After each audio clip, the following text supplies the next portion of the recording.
الحصۃ الرابعہ نص حول التعارف۔ دیکھو الحصۃ الاولی میں ہم نے حوار پڑھا، وہ آپ نے زبانی یاد کر کے سنانا ہے۔ الحصۃ الثانیہ میں ہم نے مفردات، الثالثہ میں جمل، وہ آپ کی مرضی ہیں، سنائے تو سنائے ورنہ خود یاد کر کے اپنے ساتھ دہرائے۔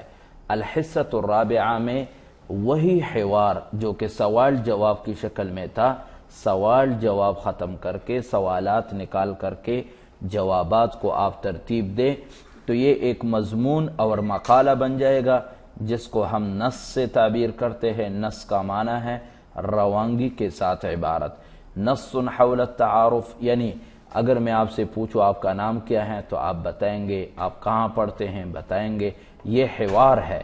اگر میں آپ کو کہوں آپ اپنا تعارف کریں تو تعارف کرنے کے لیے مجھے پوچھنا نہیں پڑتا، آپ خود بتاتے ہیں کہ میرا نام فلاں ہے، میرے والد صاحب کا نام فلاں ہے، میرا تعلق فلاں علاقے سے ہیں، میں طالب علم ہوں، میں فلاں مدرسے میں پڑھتا ہوں، فلاں کلاس میں پڑھتا ہوں، یہ ساری باتیں ہوتی ہیں۔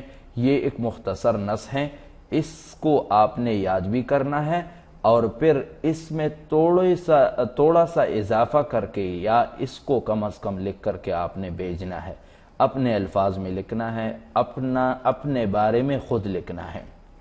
تو یہ نص ہے۔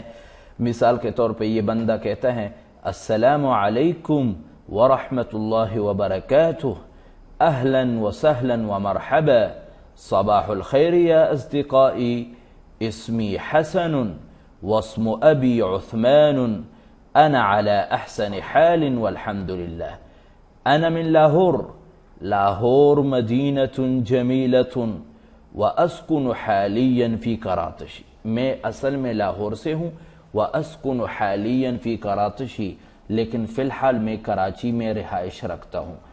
انا طالب علم شرعی، انا ادرس فی جامعۃ الرشید کراچی، انا ادرس فی الصف الثانی والحمد للہ، لقد سررت کثیرا بلقائکم، آپ سے مل کر مجھے بہت خوشی ہوئی، سنلتقی علی خیر انشاء اللہ، مع السلامہ فی امان اللہ۔ ابھی یہ وہی حوار کے جملے ہیں لیکن سوالات نکال کر کے جوابات کو ہم نے ایک ترتیب دیا، اس سے خود بخود ایک نص اور مضمون کی شکل بن گئی۔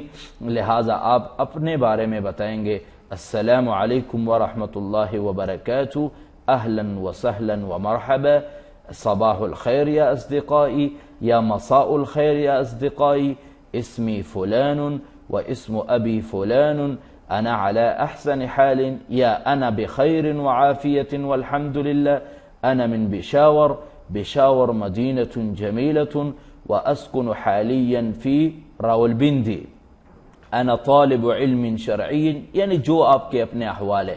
اگر آپ مدرس ہے تو آپ کہیں گے انا مدرس، انا ادرس فی جامعۃ الرشید کراچی، انا ادرس فی الصف الثانی والرابع والخامس والثامن، جو بھی ہے۔ لقد سررت کثیرا بلقائکم، سنلتقی علی خیر انشاء اللہ، مع السلامہ فی امان اللہ۔